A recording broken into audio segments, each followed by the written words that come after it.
Começa agora o programa 20 Minutos com Breno Altman.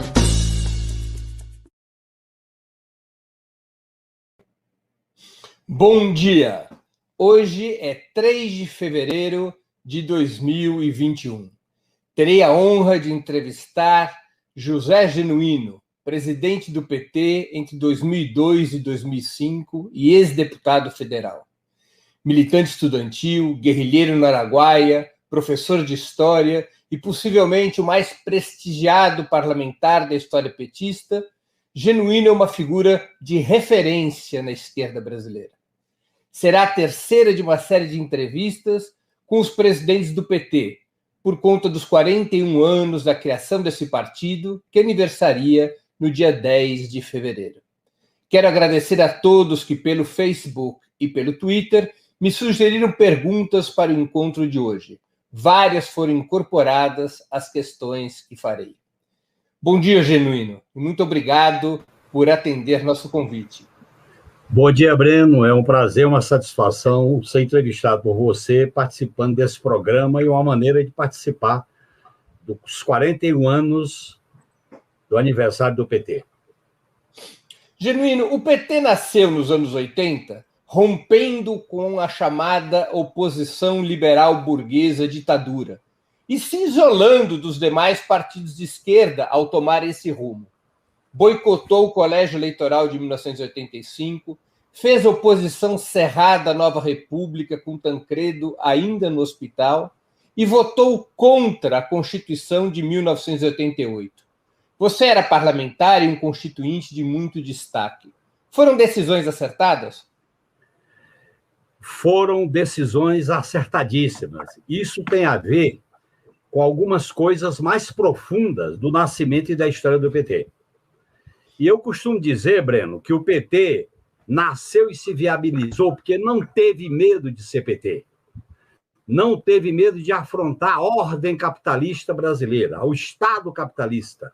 Não teve medo de defender o socialismo quando havia uma crise com o fim da União Soviética e do leste europeu. Não teve medo de estar junto com as lutas populares.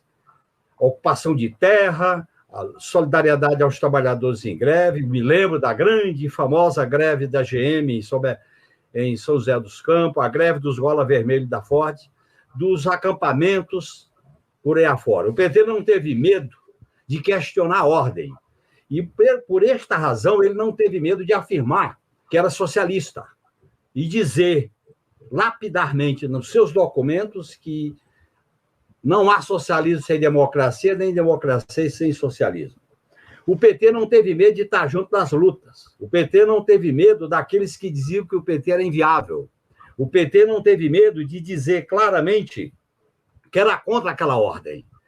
Isso é a característica essencial de um partido, Breno, que se viabilizou recuperando algo fundamental, porque você tinha uma esquerda derrotada na luta armada. Você tinha a ascensão dos movimentos populares. Você tinha uma intelectualidade de esquerda que se aglutina no PT.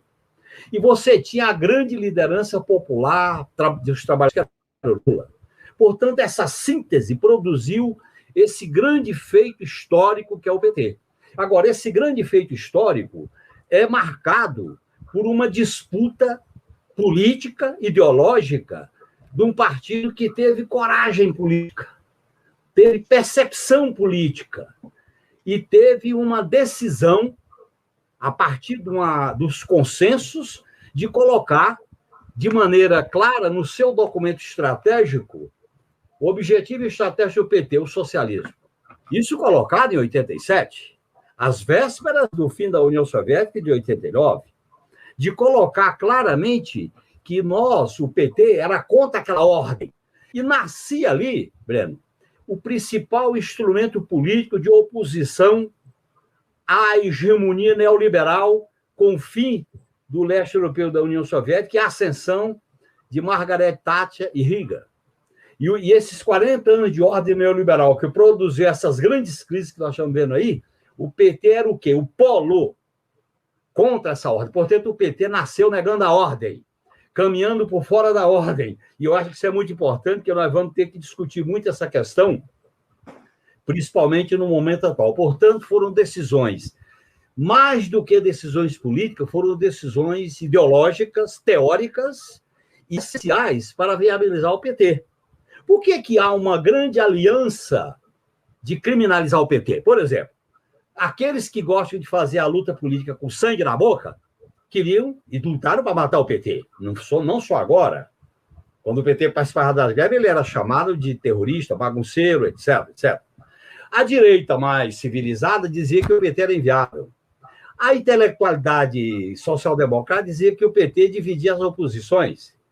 E um setor da esquerda dizia que o PT estava rachando com os trabalhadores. Tudo isso o PT foi para frente. E eu acho que o grande desafio é que essa história do PT, de 41 anos, ela teve a afirmação desse projeto contra a ordem.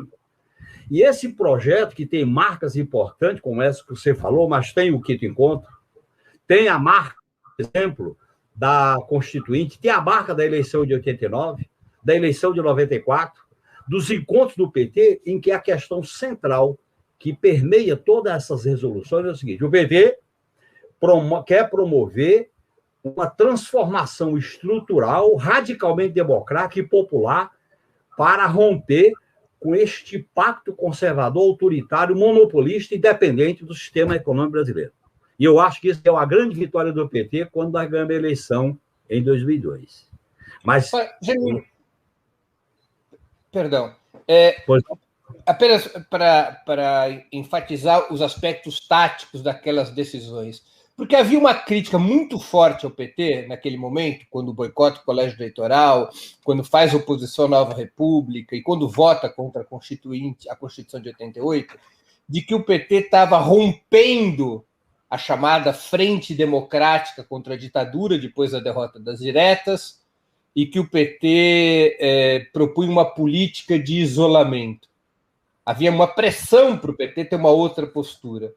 Por que você acha que essas decisões táticas contribuíram para o PT ter esse papel na vida política do país? Esse papel protagonista? Veja bem, em primeiro lugar, havia uma crise econômica, chamada crise da dívida, a crise da depressão, as mobilizações sociais.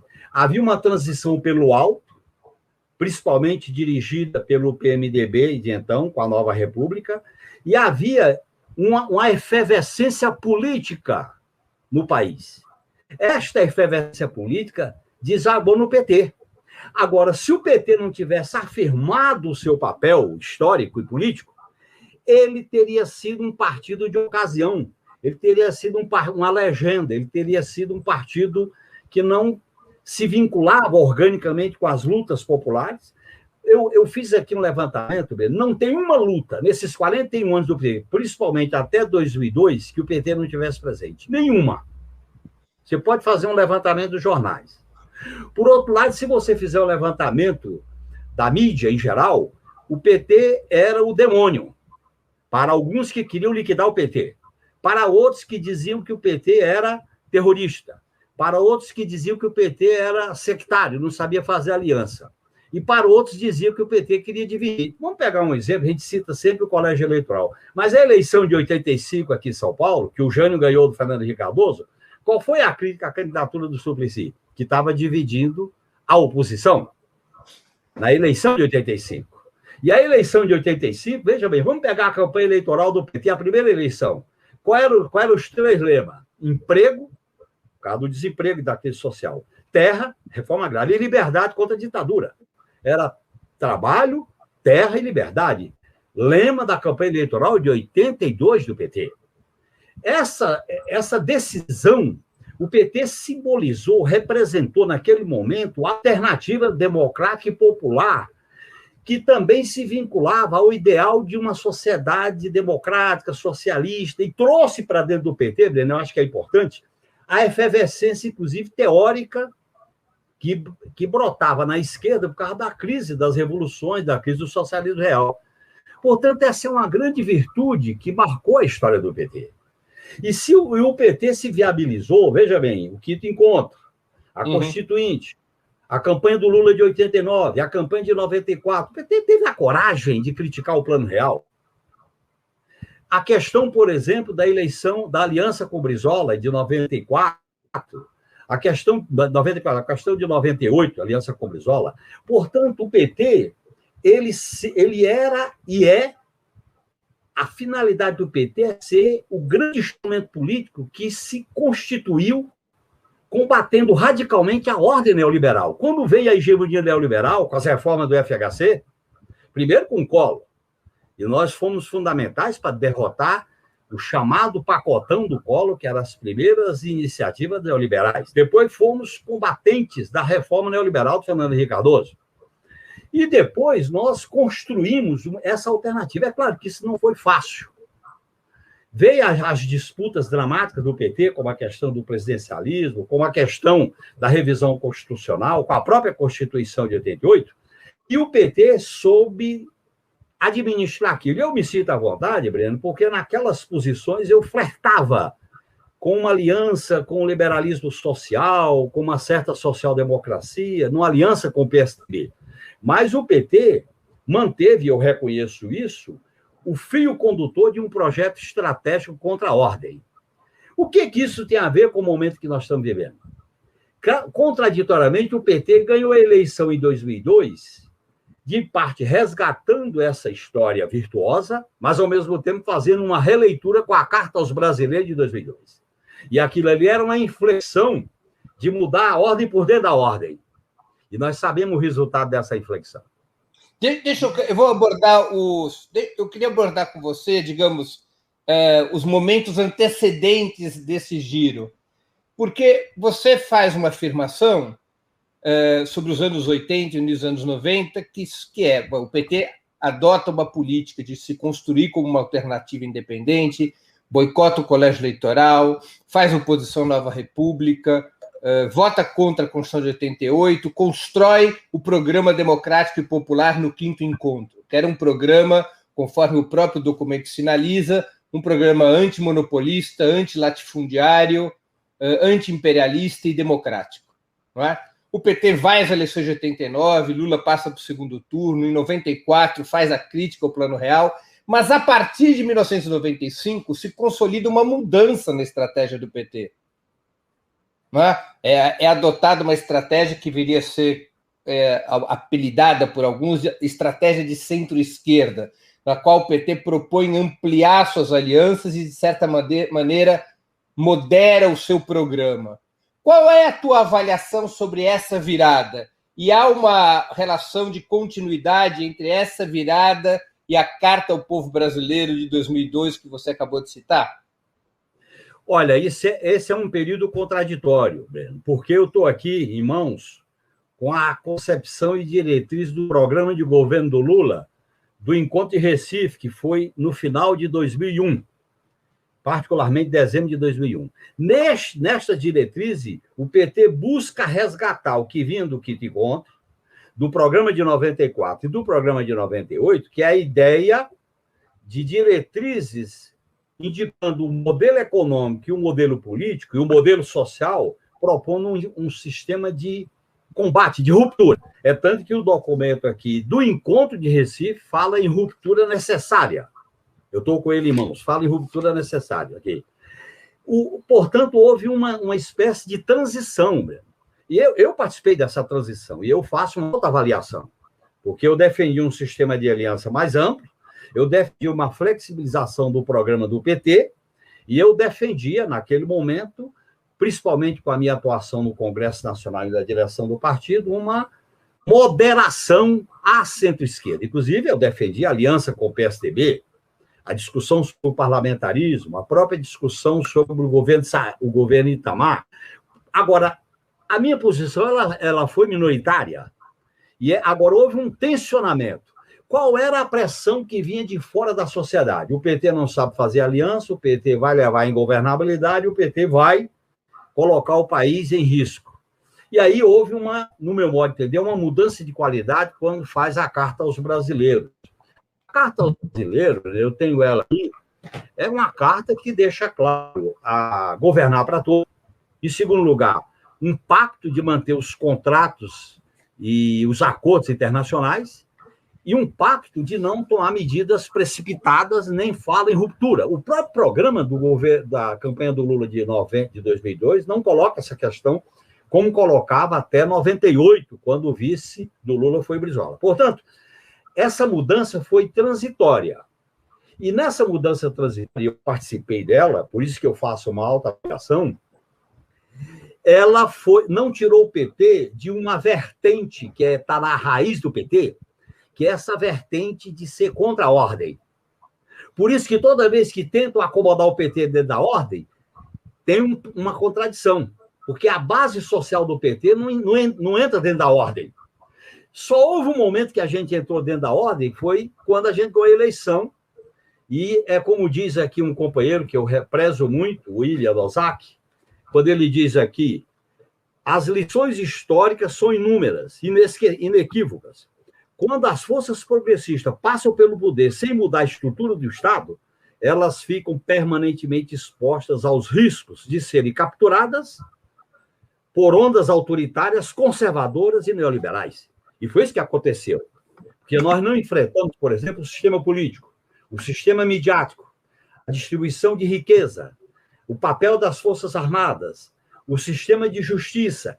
E essas estruturas do Estado profundo brasileiro, que são essencialmente autoritárias, foram o pano de fundo do golpe de 2016. E esta nova ordem que é produzida com o viés autoritário e com um programa neoliberal radical de superexploração, de dependência à hegemonia americana e de eliminação do papel do Estado na economia, o grande dilema do PT é se ele é contra essa ordem e constrói uma alternativa de esquerda ou se ele se acomoda à ordem. E essa disputa que está presente no momento atual. Portanto, eu acho que o PT tem uma história brilhante, Breno. E eu vou resgatar aqui, para deixar bem claro, o meu último ato como presidente do PT foi no dia 9 de julho de 2005, você estava no Hotel Braston. Uhum. O que eu dizia naquele momento? Que saí da presidência do PT há 16 anos. Existem duas questões inegociáveis na minha militância política. É a defesa do PT enquanto projeto estratégico de esquerda, com seu caráter, suas propostas, sua experiência e o seu projeto de futuro. E a segunda questão, a defesa do que representa para o Brasil o presidente Lula. E em seguida eu digo, acho que o que está no centro da disputa política que me levou a sair da presidência do PT, por causa da crise do mensalão, é a interdição de uma alternativa de esquerda representada pelo PT. Essa alternativa, hoje, atravessa uma das maiores crises da sua história. Isso se prolongou até a maneira como se fez a guerra híbrida contra o PT com o lava-jatismo. E esse processo, veja bem, o PT nasceu antissistema. O PT nasceu combatendo o neoliberalismo. O PT foi fundamental, por exemplo, para combater as reformas econômicas do governo FHC, a reeleição do governo FHC. E esse processo, como nós não demos continuidade a essa estratégia, essa tática no governo, porque adotamos a Carta aos Brasileiros, nós fomos golpeados. E a grande encruzilhada que nós estamos vivendo hoje, Breno, é o seguinte: nós vamos nos constituir como um polo alternativo de uma aliança de esquerda, democrática, popular e socialista, em oposição a essa ordem que golpeou a Constituição de 88, que ajustou um programa econômico radicalmente neoliberal. E a eliminação de direito, está aí a questão da PEC da morte. Ou vamos nos acomodar a esta ordem, ou vamos questioná-la de fora para dentro. Então, qual é o grande problema? Para deixar claro. No período de enfrentamento virtuoso do PT, nós trabalhávamos com a ideia de por dentro da ordem e fora da ordem. Quando ganhamos a eleição, só dentro da ordem. Essa tática nos levou à derrota. O que está colocado agora?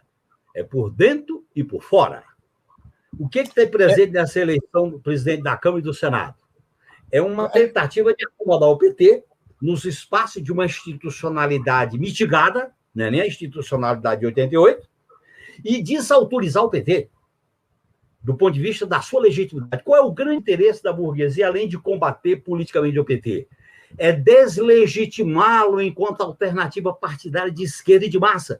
Porque nós produzimos um milagre na política, que foi construir um partido de esquerda de massa, juntando a esquerda dentro dele, coisa que era impossível. Nós colocamos as 4 internacionais dentro do PT, Breno. A quarta, a terceira, a segunda, o social-democrata, e a católica. Botamos as 4 dentro do PT. Até um pouquinho da primeira, que no PT tem os anarquistas também. Claro. Então, veja bem, este processo é muito virtuoso, é rico, é tanto que o PT virou uma referência. E essa referência foi uma mistura virtuosa do debate. Por exemplo, nós criamos o direito de tendência no PT, que foi fundamental para que a esquerda participasse desse processo. Então, nesse sentido, o PT tem que fazer um resgate. Agora, todo resgate, Breno, ele é renovador. Claro. Esse resgate é renovador e, ao mesmo tempo, de alta avaliação. Eu, por exemplo, topo o desafio de fazer uma avaliação do PT. Eu topo fazer uma avaliação da experiência nossa de governo, porque essa avaliação do PT é, ao mesmo tempo, um combate aos interesses da burguesia. Eu quero discutir o seguinte, eu faço uma avaliação, porque nós não metemos a mão no monopólio midiático da mídia. Nós não fizemos uma reforma partidária, nós não mexemos na distribuição da riqueza, nós demos autonomia exagerada ao Ministério Público, ao sistema de justiça e à Polícia Federal. Nós não mexemos na tutela militar. Esta avaliação eu faço, porque quando o PT faz uma autoavaliação, é também de combate. Eu vou fazer avaliação do pecado? Não. Eu faço a avaliação da política. E, ao fazer essa avaliação, eu também combato a classe dominante brasileira, que tem, Breno, uma raiva do PT, que é uma raiva de classe. Tem os que têm raiva e sujam as mãos de sangue, tem os cheirosos que fazem a legitimidade através do sistema de justiça. Ô, Breno, se a gente olhasse essas declarações Lava Jato sobre o Lula, é um negócio de... É o retrato fiel do que é a classe dominante brasileira. É o retrato fiel. A classe média, ela adotou contra o PT a ideia de capitães do mato. E uma esquerda anti-PT criou a ideia de que o PT não pode disputar a hegemonia. Ora, bolas, a hegemonia é a essência da política no sistema democrático. E o PT não pode discutir a hegemonia. Isto é, você não pode ser PT. Eu acho que está em jogo hoje dizer o seguinte, nós não temos medo de ser PT. E vamos discutir a nossa história. Quem fez o que nós fizemos tem o dever de analisar de maneira heróica a sua história. Porque nós fizemos muita coisa. Então, deixa eu aqui fazer uma pergunta já abordando ainda questões históricas. O PT chegou ao governo nacional em 2003. Acho que houve uma queda aqui do Genuíno. Vamos esperar ele voltar aqui. Só um pouquinho. Ele está aqui. Eu que não tinha visto. O PT chegou ao governo nacional em 2003, depois da vitória do presidente Lula no ano anterior. Tinha um projeto de governo que foi, ao menos até 2014, muito bem sucedido, melhorando tremendamente a vida do povo. A minha pergunta, tinha projeto de poder? Havia uma estratégia para construir a hegemonia da classe trabalhadora sobre o Estado e a sociedade, ou tinha apenas projeto de governo, Genuíno? Nós tínhamos apenas um projeto tático de governo. E fizemos grandes mudanças na distribuição de renda, nos espaços públicos com as conferências, na qualidade de vida das pessoas, no processo de respeito à Constituição de 88, rigorosamente, mas nós não mudamos as estruturas do Estado, porque não havia um projeto estratégico na maneira de tratar o poder. Aliás, Breno, esse é o grande dilema que nós tivemos no PT, porque a gente vinha de uma cultura de ruptura, que era a tradição do confronto armado. Nós fomos derrotados. Mas nós entramos na ideia de se ajustar à democracia liberal. Só que nas condições do Brasil, a democracia liberal da Constituição de 88, ela é mitigada. Você pode até apoiar o início da democracia liberal, mas não o fim. O que nós sinalizamos quando não votamos, quando votamos simbolicamente? A natureza do Estado, papel das Forças Armadas, sistema midiático, reforma agrária, e a questão da tortura como crime prescritível nos levava a votar simbolicamente a Constituição. Portanto, as questões de Estado... Contra a Constituição, né? As questões de Estado tinham que estar presentes quando a gente governou. E aí tem sentido aquela frase do William. Quando você chega ao governo e não muda as estruturas do Estado, você será golpeado pelo Estado. Foi assim com Allende, no Chile, que fez um movimento mais radical. Foi assim aqui no Brasil, em 64, com o Goulart. Foi assim em outras experiências. Portanto, qual é o dilema? Não é voltar à ideia da insurreição ou da guerrilha. É você ter uma postura de criar institucionalidade, tensionar a democracia, criar instituições sob controle público, criar mecanismos de participação popular. Por exemplo, nós entramos numa institucionalidade que, no caso do Brasil, é mitigada, ela é precária. Mesmo com a Constituição de 88, nós tínhamos que ter uma visão mais profunda de como radicalizar as instituições. Você criando institucionalidade, alternativa popular, isso era um processo de construir um bloco histórico de uma hegemonia popular e democrática. Na verdade, Breno, nós governamos sob a hegemonia neoliberal. É tanto que nós não mexemos no sistema financeiro, nós não mexemos na dívida pública. E nós fizemos uma coisa contraditória. A política externa Sul-Sul não tinha sequência e consequência na política penal de aceitar os acordos com os Estados Unidos sobre drogas, sobre terrorismo, sobre corrupção, que produziu uma legislação autoritária durante os nossos governos, a começar pela ficha limpa. Portanto, eu acho que essa lição o PT tem que fazer. Agora, só o PT pode fazer essa lição, Breno, com a ideia do retrovisor e do para-brisa. Eu digo, a esquerda tem coragem e autoridade para fazer uma avaliação do seu papel, desde o Manifesto Comunista do Marx. Porque o mundo seria terrível se não fosse a esquerda. O Brasil estaria em pior situação se não fosse o PT. Orçamento participativo, conselho de participação, os direitos sociais, as lutas, a aglutinação da esquerda, as campanhas eleitorais. O governo Lula, pessoal, com o que ele fez para melhorar a vida das pessoas, a condição material, a condição da educação, da assistência social, da saúde, está aí a crise do SUS. E nós parte integrante da criação do SUS. Portanto, o PT tem muito a ver com essa história do Brasil de um outro projeto alternativo. Portanto, a classe dominante não aceita o PT. Mesmo a gente sendo moderado, eles chutaram a gente, golpearam a gente. Por quê? Porque nós não fizemos esse enfrentamento de ganhar corações e mente para um projeto democrático, popular e permeado pelos valores socialistas. Eu acho que esse é o grande problema da nossa avaliação nesse período histórico. E como é que eles fazem isso, Breno? Eles têm 3 cláusulas pétreas hoje. A classe dominante como um todo, inclusive a bolsonarista e a não bolsonarista. Veto ao Lula, veto à esquerda e o programa econômico neoliberal. Eles podem divergir aqui e acolá, mas essas 3 cláusulas pétreas são inegociáveis. Portanto, ou nós construímos uma alternativa de esquerda, ampla, competente, eficaz, ou então nós vamos ficar enfeitando o bolo da elite. Aliás, a classe dominante brasileira, Breno, tem uma tradição no Brasil. Ou a esquerda é eliminada, ou a esquerda é cooptada. O PT quebrou com essa tradição. Veja bem, 35, acabaram com... Mataram os comunistas e prenderam.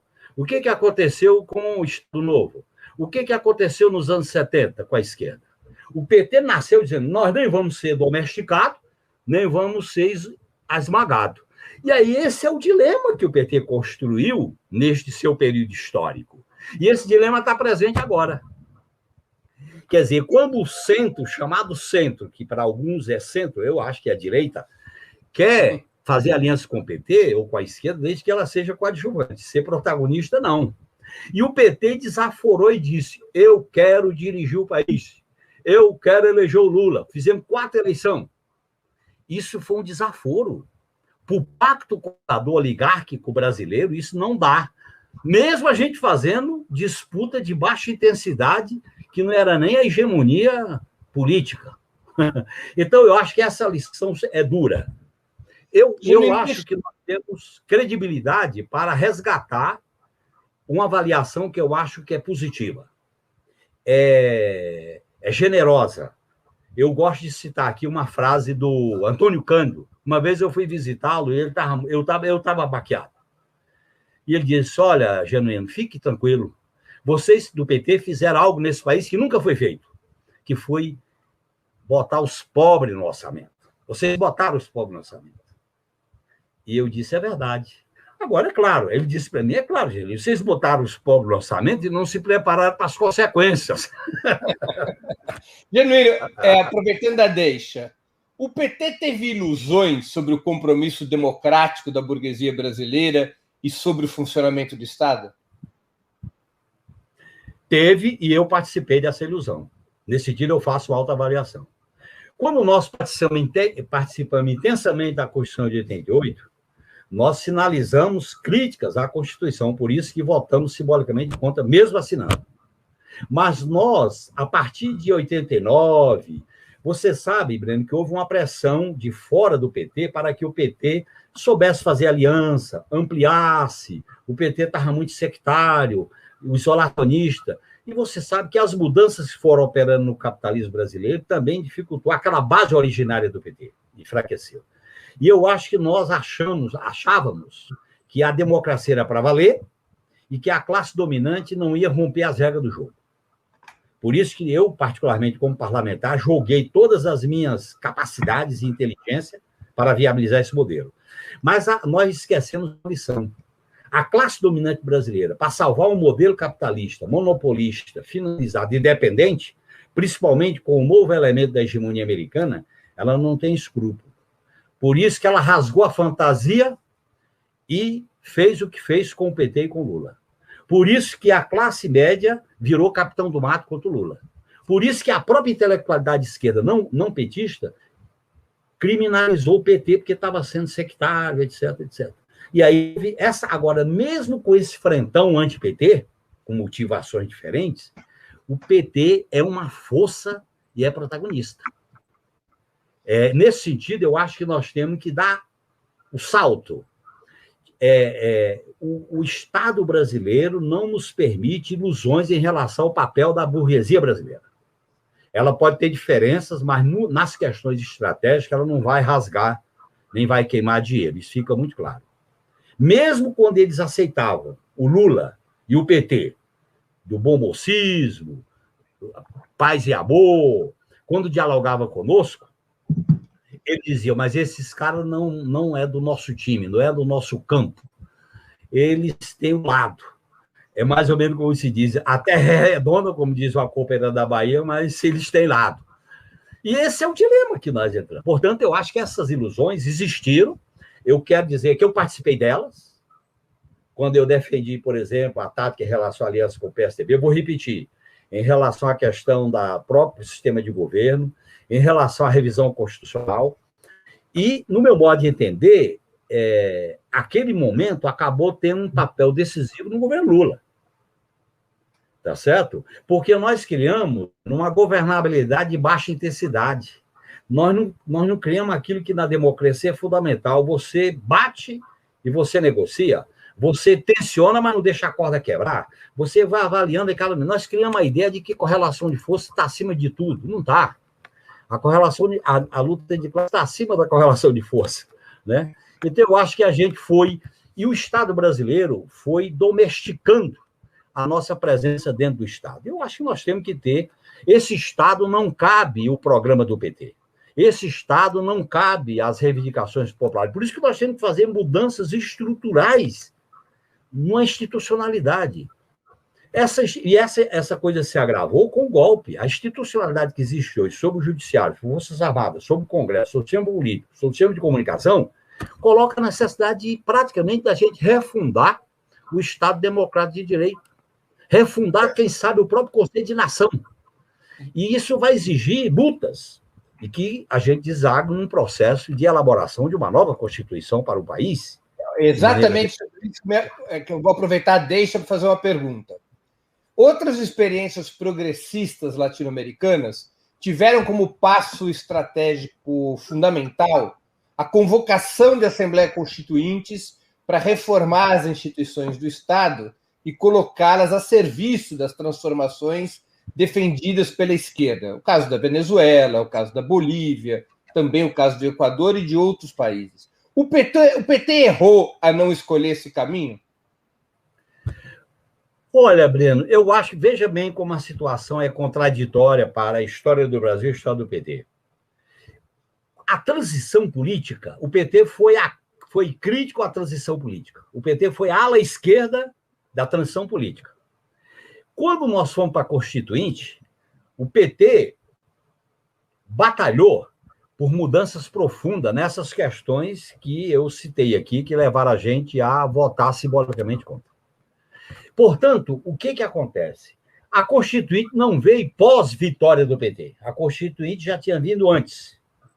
O que nós erramos politicamente foi não ter dado continuidade na base de reformas constitucionais pela via de consulta popular ou pela via de iniciativa do governo de proposta. Eu vou dar um exemplo. Quando teve a rebelião de direita de 2013, que colocou o questionamento do governo Dilma, que se falou da Assembleia Nacional Constituinte, nós devíamos ter apresentado um projeto de iniciativa popular, de um plebiscito, no Congresso Nacional, convocando uma Assembleia Nacional Constituinte só para a reforma política. E nós não fizemos isso. É claro que a gente ia perder. Chegou a propor, né? A Dilma chegou a propor. Chegou a propor, mas a bancada, o PT, não bancou isso no Congresso, porque não podia ser iniciativa do Executivo. Eu vou dar exemplo. Por exemplo, perdemos a CPMF. Nós devíamos ter apresentado uma proposta de tributação de juros e dividendos, porque a direita derrotou a CPMF do Senado. Aí as pessoas dizem, não, vocês perdem. Mas quando você governa, tem coisa que você ganha e tem coisa que você perde. Mas você sinaliza a disputa de corações e mentes para um projeto de mudança mais profunda. Nós passamos a ideia que os espaços institucionais eram suficientes para as mudanças que nós estávamos implementando. Mesmo aquelas mudanças reformistas, socialmente justas e legítimas, que mudou a vida do povo, a institucionalidade brasileira não suportou aquelas mudanças, Breno. Era preciso aumentar recursos para viabilizar os programas sociais. Era preciso reforma do sistema de riqueza. Era preciso enfrentar a dívida pública. Era preciso enfrentar o sistema financeiro. A equação que nós fizemos de fazer aliança com o setor produtivo, o agronegócio, as construtoras, a Petrobras e os estaleiros, e, ao mesmo tempo, fazer um acordo de cavalheiros com a equipe econômica no primeiro mandato e no segundo mandato, isso, no meu modo de entender, não deu certo. Chegou um momento que teve um curto-circuito. E nesse curto-circuito, mostra claramente que, dentro de uma visão radicalmente democrática, a esquerda tem que recolocar a questão democrática no outro patamar. Então, nesse sentido, o processo político brasileiro foi um processo singular, diferente de outros países. Os outros países nos ensinam isso. Eu acho que a gente tem um pouco parecido com o Chile. O Chile fez um processo de transição pactuado com elementos da ditadura. Algo parecido com o que aconteceu no Brasil, só que lá avançou um pouco. Aquilo ali faliu com os governos da transição, com os governos da concertação. Por isso que veio essa rebelião popular exigindo mudanças mais profundas. Eu acho que é inevitável que surjam grandes movimentos, grandes rebeliões, querendo mudanças mais profundas na ordem social, na ordem econômica e na própria ordem democrática. Por exemplo, como é que nós vamos trabalhar com a democracia se nós não incorporamos a luta contra o patriarcalismo, contra o racismo, em defesa da comunidade LGBTQIA+, em defesa dos quilombolas, dos índios? Portanto, eu acho que faltou ao PT um tensionamento. E mesmo que a gente perdesse, a gente tinha que disputar posição política na sociedade. Nós ficamos só dentro da ordem. E não ficamos... Aquilo que a gente falava no início do PT, você deve se lembrar, a gente tem que ter um pé na ordem e um pé fora da ordem. A gente tinha que ter mantido